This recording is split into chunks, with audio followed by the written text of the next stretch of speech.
Assalamualaikum warahmatullahi wabarakatuh. Kembali lagi bersama kami di channel Muhammad bin Hasbi. Terima kasih sebelumnya kepada teman-teman semua yang masih setia untuk nontonin video-video kita ya. Dan juga saya doakan mudah-mudahan teman-teman semua diberikan kelancaran dalam segala urusannya, khususnya bagi siapapun yang menekuni di dunia warung sembako seperti saya. Baik teman-teman, di video kali ini mungkin sesuai dengan pengalaman pribadi ya, saya mau share ke teman-teman semua hal apa saja, hal penting dan mendasar ya untuk warung agar cepat berkembang ya teman-teman, agar warung kita tidak kolaps dan juga tidak merugi ya teman-teman. Apa saja hal penting itu, simak video ini sampai selesai.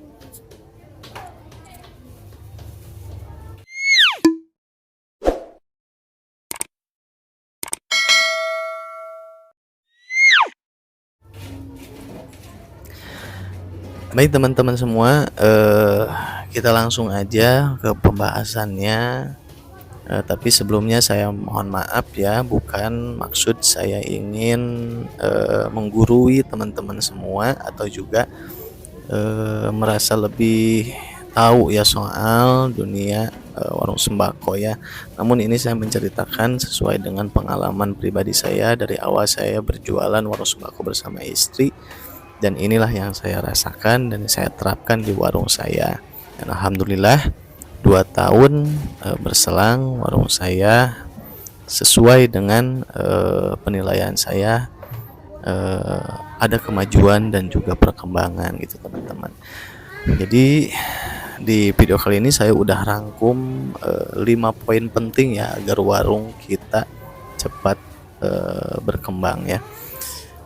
Langsung aja poin pertama teman-teman yang harus kita terapkan di warung kita atau di toko kita agar toko kita cepat berkembang, yaitu kita harus bisa memisahkan uang pribadi kita dengan keuangan warung kita ya teman-teman. Ini hal yang paling umum di dunia usaha ya teman-teman, tidak hanya di usaha warung namun di usaha apapun hal ini harus diterapkan, karena sangat penting kita memisahkan keuangan usaha kita, keuangan pribadi kita ya teman-teman, agar keuangan warung kita itu maksimal bisa teratur dengan baik ya teman-teman. Contoh misalkan mungkin kita juga ada keperluan ya dari warung kita untuk keperluan pribadi kita ya teman-teman. Misalkan kita mengambil rokok atau kita mengambil sabun cuci misalkan. Nah, sebisa mungkin apa yang kita ambil untuk keperluan pribadi kita, kita harus membayarnya walaupun ini tempat usaha kita pribadi ya. Tapi pada dasarnya kita ingin memaksimalkan atau mengelola keuangan dengan baik, kita harus membayarnya teman-teman ya. Jangan sampai kita terus mengambil barang untuk keperluan pribadi kita tapi kita tidak membayarnya. Ini salah satu hal yang membuat warung kita kurang maksimal untuk berkembang ya teman-teman.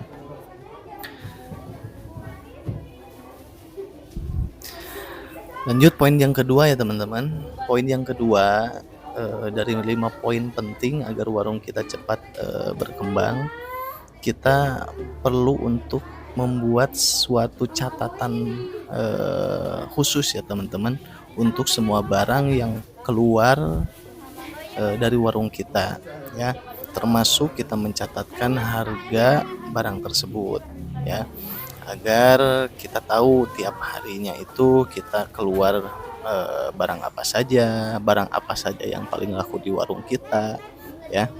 Ini untuk memudahkan kita juga ya teman-teman untuk memprediksi produk apa nih yang akan kita perbesar atau perbanyak stok di warung kita ya teman-teman. Kalau kita nggak ada pembukuan, kalau kita nggak ada mencatat barang yang keluar dari warung kita, kita nggak bisa memprediksi secara real ya teman-teman, barang kita yang keluar, barang kita yang perlu ditingkatkan atau diperbanyak produknya ya, seperti itu teman-teman. Jadi poin yang kedua, kita harus mempunyai catatan penting atau catatan khusus untuk barang yang keluar dari warung kita. Kita lanjut ke poin yang ketiga ya, dari 5 poin penting agar warung kita cepat berkembang, yaitu kita harus menghindari pemberian kasbon ya teman-teman, atau ngutangin ke orang gitu ya. Nah, ini salah satu hal penting juga dan mendasar juga untuk kita pengusaha atau di usaha jual menjual atau warung ya, atau toko, karena secara logika pun kita mengeluarkan barang sedangkan uang tidak ada masuk ke keuangan usaha kita ya teman-teman. Ini salah satu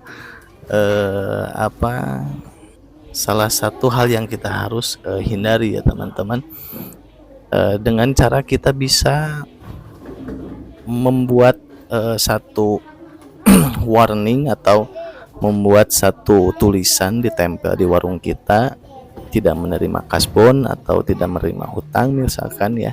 Itu ada salah satu cara kita untuk menghindari orang itu kasbon di warung kita ya teman-teman. Jadi sebelum orang itu berniat untuk kasbon ke kita, mereka udah membaca warning dari kita bahwa warung kita tidak menerima kasbon ya, seperti itu. Itu poin yang ketiga ya teman-teman, untuk hal yang paling mendasar dan juga penting untuk kita terapkan di warung kita. Lanjut teman-teman ke poin yang keempat, hal yang paling dasar juga penting ya diterapkan di warung kita, yaitu kita tidak perlu untuk stok barang yang banyak ya, barang yang tidak laku ya teman-teman, atau yang kurang laku.